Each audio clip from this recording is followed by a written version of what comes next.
दीपावली में अपने घर में एक दीपक जलाते हैं, आंगन में चौक पुराई करके हम एक दीपक जलाते हैं और उस दीपक से असंख्य दीपक जला देते हैं।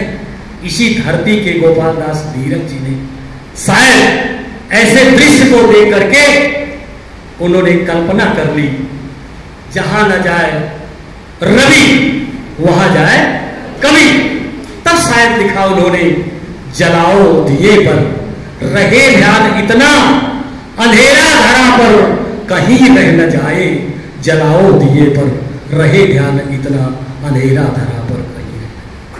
तो ये आपके ज्ञान का दीपक केवल भारतवर्ष की धरती तक सीमित नहीं है। पहले वैज्ञानिकों का वो सम्मान नहीं होता था, आज अमेरिका में, आज जापान में, ऑस्ट्रेलिया में यदि आप खोजेंगे तो भारत के बहुसंख्यक इंजीनियर, डॉक्टर्स आपको मिले। लेकिन नहीं, एक सवेरा हुआ। दो महापुरुष सनातन संस्कृति के लिए अपने जीवन को संकल्पित कर चुके हैं। उत्तर प्रदेश के बुलडोजर बाबा के नाम से जाने, और देश के यशस्वी प्रधानमंत्री माननीय मोदी जी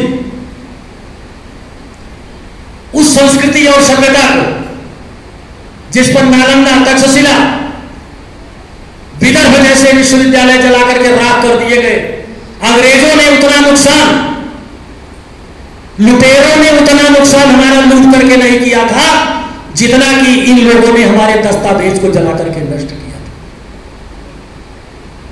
आज हम लोग साहित्य से कमजोर हुए थे तो उन्हीं के कारण हुए थे। हमारा साहित्य सरोवर नष्ट कर दिया गया था, लेकिन ऐसा नहीं।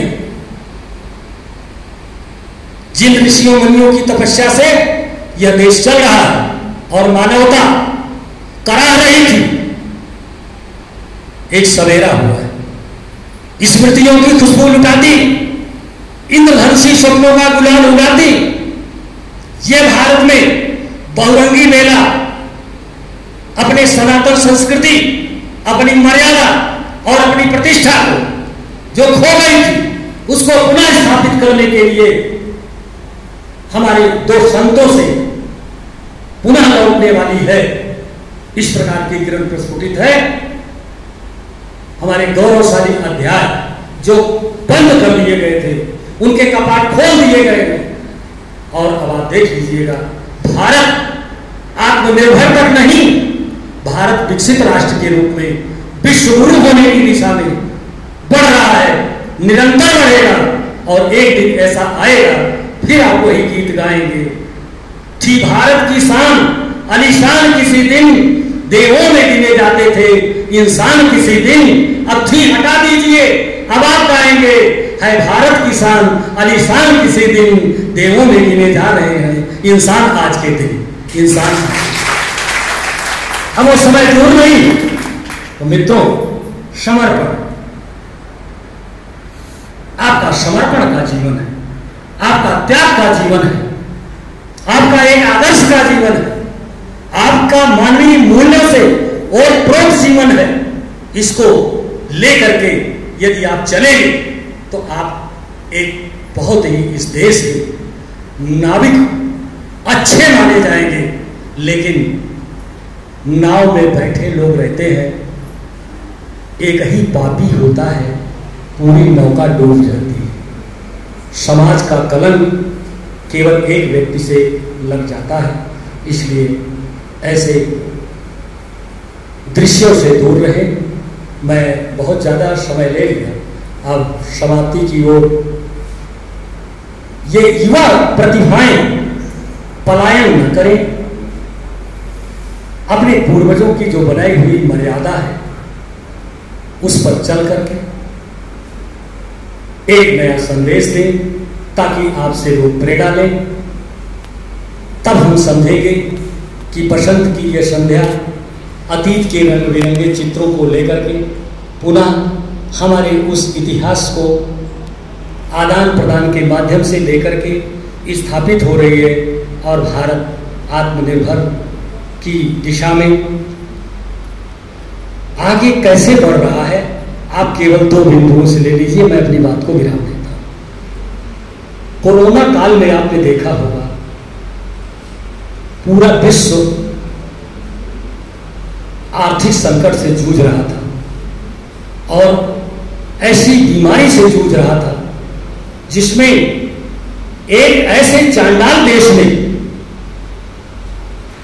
जिसका नाश हो जाए, हम तो यही कहेंगे, लेकिन नहीं नाश होने के लिए नहीं कहते हैं, चलो थोड़ा रुक जाएंगे, लेकिन उसने ऐसा कर दिया कि हमारे देश की ऐसी प्रतिभाएं, ऐसे ऐसे लोग जिनका आकस्मिक निधन हो गया, पूरा विश्व चपेट में आ गया। लेकिन उसी देश में हमारे देश के वैज्ञानिकों ने, हमारे देश के चिकित्सकों ने ऐसी वैक्सीन भेजा जिससे दूसरे देशों की प्राण रक्षा हुई। अमेरिका और जापान, यहां तक कि चाइना जैसे राष्ट्र हमसे वैक्सीन मांगने लगे। ये आपके लाडलों की, ये आपके देश की, ये आपके धरती की ऊर्जा जिन्होंने प्रदान करके पूरे विश्व में अपनी एक ख्याति अर्जित की। तो हम किसी से कम नहीं, अभी भी चाहे जितना बड़ा कोई हथियार बना ले, लेकिन भारत जैसा उत्साह, भारत जैसी समर्पण भावना, मरण से डरना समाप्त है जिसका, ऐसे इंसान अगर मिल सकते हैं तो हथियार तो मिल जाएंगे, लेकिन अगर हथियार चलाने वाले लोग मिलेंगे तो उस भारत की धरती पर भारत का एक नौजवान होगा जो हमारे देश की सीमा पर जाकर के उस यंत्र को चला सकता है। वो होगा अब्दुल हमीद गाजीपुर का, जिसने पैठन टैंक को तोड़ा था। ये है साहस, ये है हमारे देश का योद्धा। तो आपके देश में साहस की कमी नहीं है, प्रकृति संरक्षण की कमी नहीं है, साहित्य की कमी नहीं है, लेकिन गंगा आपके दरवाजे से बह रही हो और उसमें से मिट्टी के तेल वाले, डीजल वाले बर्तन में गंगा जल ला करके घर में रख दीजिए आप, तो गंगा जल की पवित्रता नष्ट हो जाती। इसलिए इस पूरे धरती पर सनातन धर्म की गंगा बह रही और उस गंगा से सद्गुण निकाल करके जो इंसान अपने मस्तिष्क रूपी पात्र में रखेगा उसकी पात्रता सार्थक होगी और वो सच्चा इंसान बन करके भारतीय सभ्यता और संस्कृति का एक महान सूर्य होगा, और जो इससे परे होगा वो इंसान नहीं होगा, वो शैतान समझा जाएगा। इन्हीं शब्दों के साथ वाणी को विराम। बहुत बहुत शुभकामनाएं। आप सब लोगों ने मुझे याद किया, बुलाया, बहुत अच्छा लगा। मेरे पूर्वजों का बहुत बड़ा संस्कार था जो यहाँ तक मुझको भेजा, और आप लोगों का आशीर्वाद इसलिए मिला। जाने की इच्छा नहीं कह रही है, बोलने की इच्छा तो अभी ये कह रही है कि हम लोग 6-7 बजे तक बोले। कोई घमंड नहीं करना चाहिए, मैंने कहा कि एको हम द्वितीय नाश की भावना नहीं आनी चाहिए, लेकिन जाने की इच्छा नहीं हो रही है। फिर भी मैं 2 पंक्तियां कह करके समाप्त करता हूं, 4 पंक्तियां। अश्रु में हाथ फेरे मिलेंगे, आंसुओं में देखो 2 चीजें, रोए तो सभी होंगे, रोए तो सभी होंगे ना, कोई ऐसा इंसान नहीं होगा जिसके आंसू ना आए हो। अच्छा, वो आंसू अगर रोते रोते मुंह में चले गए हो कभी बचपन में, तो कैसे लगते हैं? मीठे लगते हैं, नमकीन लगते हैं। अच्छा ये बताइए, जब जटायु को के पंख कटे होंगे कृपाण से, और जब राम ने अपनी गोद में उठाया होगा, तो राम हमारे क्या रोए नहीं होंगे?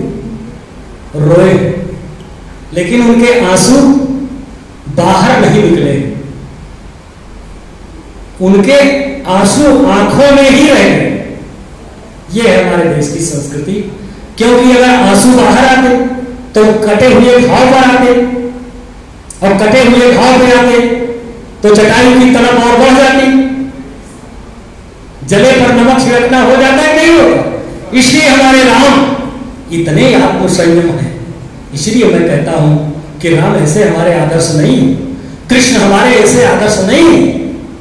हम सामान्य आदर्श नहीं चुनते, हम ऐसा आदर्श चुनते हैं जिसका कोई आदर्श न हो, और उसका आदर्श अगर हो तो तालियां बजनी चाहिए। आप लोग मैं जानना चाहूंगा कि आप बिल्कुल सुन नहीं रहे।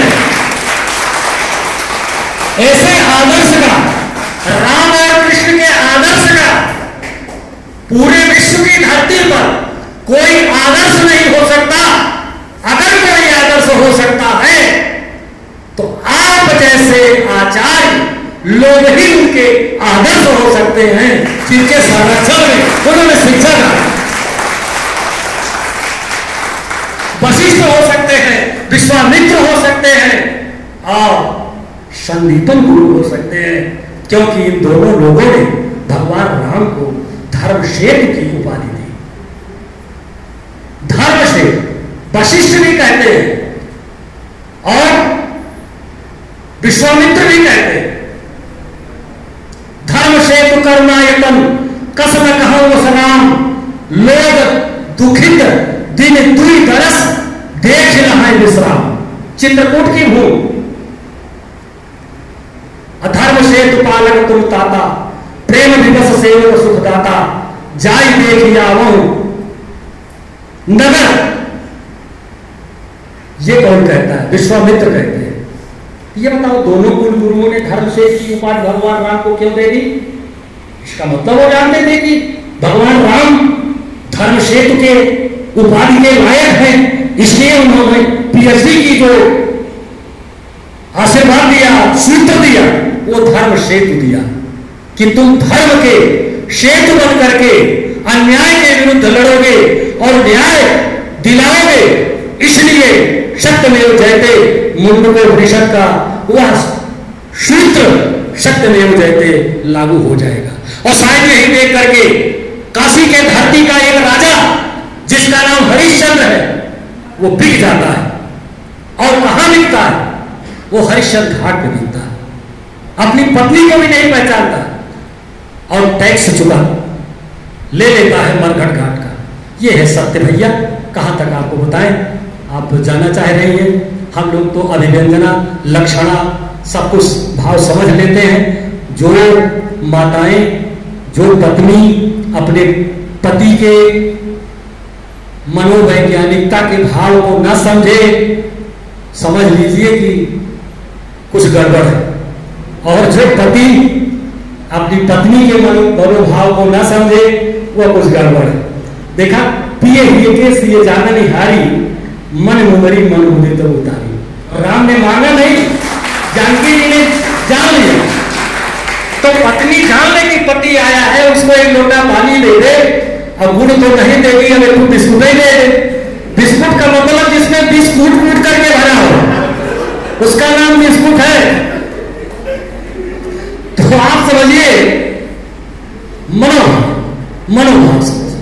मेरा तात्पर्य है, अश्रु में हंस फेरे मिलेंगे, आंसुओं में भी हंसी के फेरे मिल जाते हैं। आंधियों में, आंधी बहुत तेज चलती है, उसमें बसेरे भी मिलते हैं ना।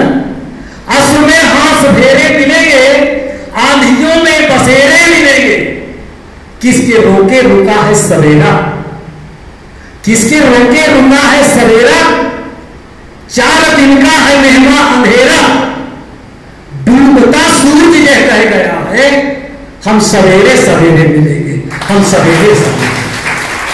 तो भैया, हम सूर्य तो नहीं है, न डूबते हैं, और सूर्य न कभी डूबता है न अस्त होता है। जो डूबता नहीं है उसको हम डूबता समझते हैं, और जो चलता है उसको हम स्थिर समझते हैं। यही संसार का भ्रम है। इसलिए संसार को पकड़े मत रहिए, जकड़े मत रहिए, इसको छोड़ने का प्रयास करिए। और जो 4 आश्रम बनाए गए हैं उन आश्रमों में अब हमारी स्थिति तो भाई हम तो वानप्रस्थी से अब सन्यासी की तरफ जाने की उम्र में है। मैंने आपको बताया था कि 23 साल लेक्चरर रहा और 19 साल लगभग यहाँ प्रिंसिपल रहा।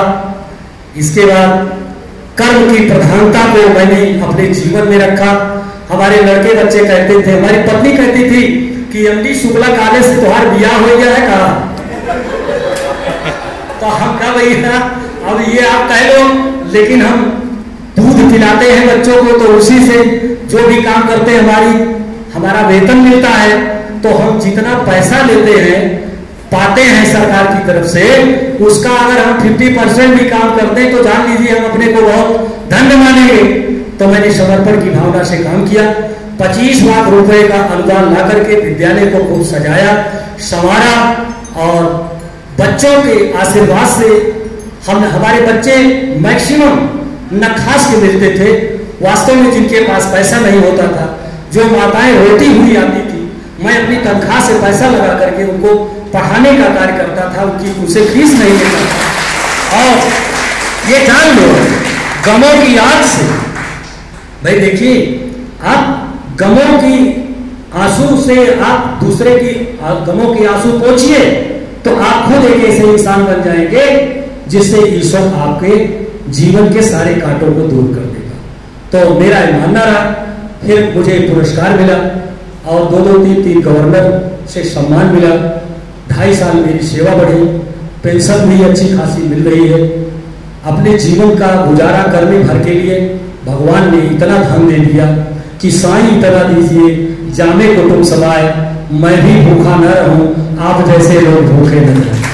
तो अच्छा एक चीज जान बता देगा सब कोई, धर्म पत्नी और वाइफ में क्या अंतर है जानते हैं? नहीं जानते। धर्म पत्नी का अर्थ होता है जो पत्नी अपने पति को पतन के गर्त में जाने से बचल उसके अंदर होने वाले कुविचारों को समेट करके दूसरी जगह फेंक दे और ऐसे धार्मिक वातावरण का जन्म दे, उसका नाम धर्म पत्नी है। और वाइफ साहिबा knife for the all life, जो चाकू की तरह जीवन को हमेशा काटती रहे। तो ये वाइफ साहिबा है। और तो ये गिलास रखा है और एक कुल्हड़ रख दीजिए मिट्टी का। कुल्हड़ में चाय पिएंगे तो वो कुल्हड़ जिसके ओठ से लगा वो अपना जीवन समाप्त कर दिया। वे भारतीय धर्म पत्नी है और ये गिलास पता नहीं कितने लोगों के ओठ से लगा। ये है पाश्चात्य वाइफ।